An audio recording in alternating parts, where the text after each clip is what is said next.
mais uma unidade, a unidade 16, espelhos planos, a sua rotação, a sua translação e também, na realidade, a associação de espelhos, que a gente precisa saber um pouquinho.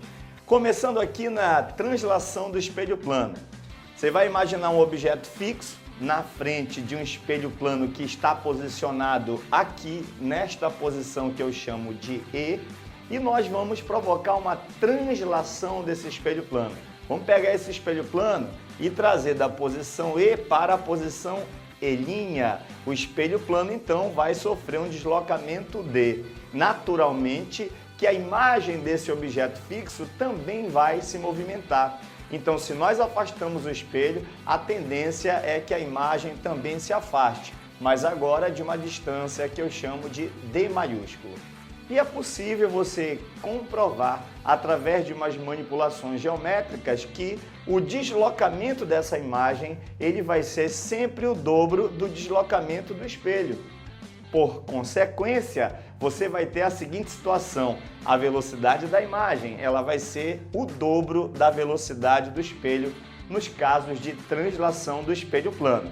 Vale lembrar que exatamente esta observação ela mostra uma situação contrária. Você pode se deparar com esse tipo de problema, onde agora o espelho é fixo e o que a gente vai fazer é movimentar simplesmente o objeto.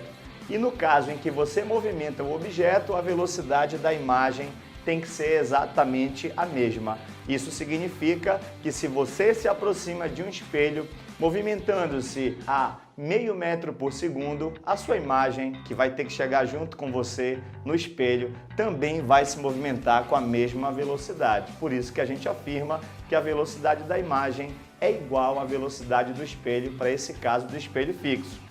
Uma outra situação também que nos interessa é a rotação do espelho plano. Vou te mostrar essa figura aqui, bem importante para esse caso. A gente tem um espelho plano na posição E e nós colocamos um raio para sofrer reflexão no espelho ainda na posição E. Mas agora nós vamos pegar esse espelho e provocar uma rotação nele para a posição E'. Nesse caso, a rotação angular foi uma rotação θ.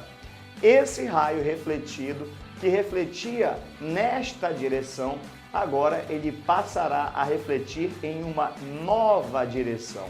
E o que a gente quer mostrar para você é que esse desvio que o raio refletido sofreu, que a gente representa aqui pelas linhas pontilhadas, o desvio na realidade pelo ângulo que eu estou colocando a letra delta. Veja, o raio refletido tinha uma direção e depois que a gente provocou a rotação desse espelho, o raio refletido tem uma nova direção. E o ângulo formado pela direção anterior e esta direção nova é um ângulo delta. E também conseguiremos comprovar matematicamente que esse delta é o dobro do θ, o que significa te dizer que se você provocar uma rotação num espelho plano de um certo ângulo, o raio refletido ele sempre vai sofrer o dobro desse desvio. O ângulo de desvio vai ser o dobro do ângulo de rotação do espelho. E para finalizar, uma outra coisa também interessante, que é a questão dessa associação de espelhos. Quando você colocar um objeto na frente de dois espelhos angulares que formam entre si um ângulo θ, você vai obter, atrás desses espelhos, uma quantidade N de imagens. E essa quantidade de imagens vai depender desse ângulo entre os espelhos.